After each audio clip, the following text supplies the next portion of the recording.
Um escritor que nós brasileiros aprendemos a amar e que nos ensinou a amar o Brasil vem sofrendo críticas graves ultimamente. Monteiro Lobato. Ele é o tema de uma biografia escrita pela mesma pessoa que está à frente de um prêmio literário que também provocou muita polêmica. Ela é Marisa Lajolo, minha convidada no Globo News Literatura de hoje.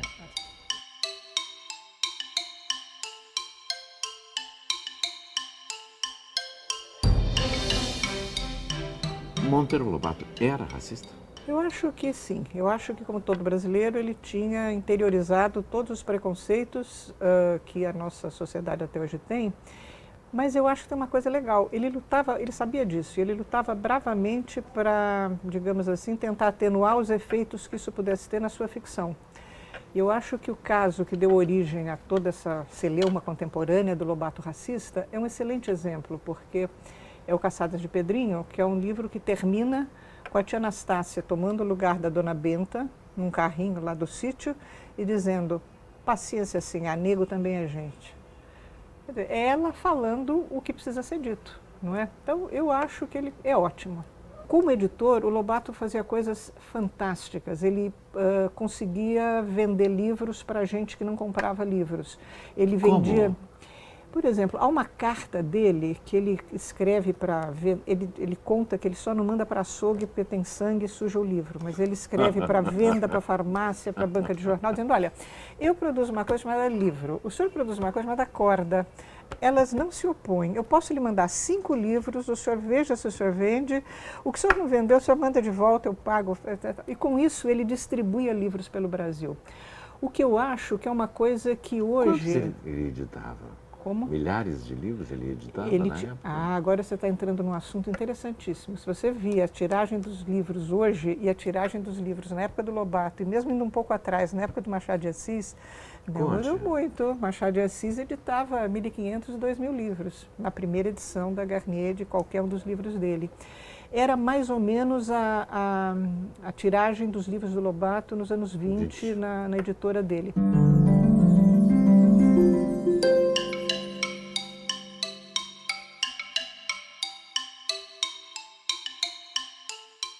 A ideia é levar os livros premiados, os livros finalistas, para as pessoas discutirem. Quem sabe um dia a gente chega a uma votação popular de livros, né? Algumas revistas fazem já uma certa pesquisa de quais são os livros que as pessoas gostam mais. As revistas têm os mais vendidos, a ficção, não ficção. E uma coisa que eu sempre insisto, basicamente com a universidade, que é o meio que eu ando melhor, será que não era legal a gente pensar um pouco sobre aquilo que a crítica gosta e aquilo que é vendido? Quer dizer, é sempre ruim o cara que é best-seller? A obra-prima é sempre boa? As pessoas leem mais do que a gente acha, mas elas leem coisas que elas sabem que a gente não aprova. E como elas leem coisas que elas sabem que a gente não aprova, quando você pergunta para ela qual foi o melhor livro que você leu, ela diz assim, foi Clarice Lispector, foi Machado de Assis. Eles são ótimos, Clarice Lispector e Machado de Assis, mas eu tenho certeza que dos meus 49 alunos, talvez para um deles eles sejam os melhores livros. E talvez outras coisas sejam os livros sobre os quais eu deveria estar conversando com eles se eu quero levar uma discussão mais adiante.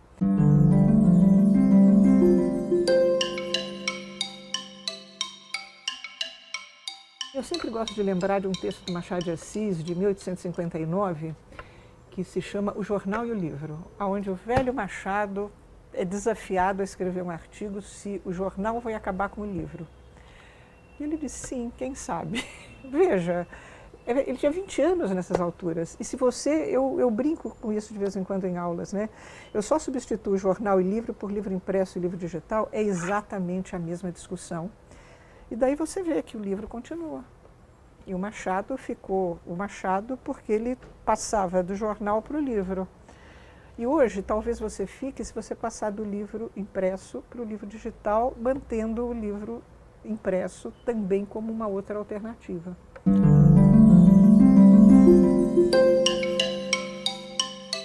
Então, eu acredito que a escola ela é ainda o grande ponto de partida para desenvolver esse prazer na leitura, ensinar essa leitura que não é uma coisa inata, não é uma coisa fácil, mas é uma coisa inoculada, é uma coisa de contágio. Quer dizer, ninguém que não gosta de ler consegue formar um leitor que gosta de ler.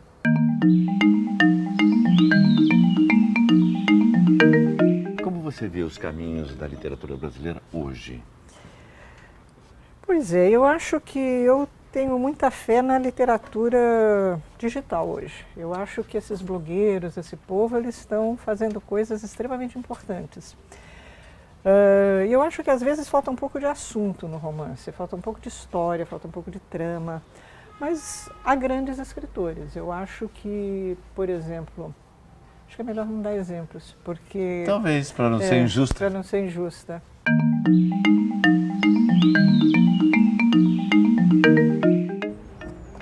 É isso aqui. A Chave do Tamanho, do Monteiro Lobato. Você acha que dá para a gente ler um pedacinho? Então vamos lá.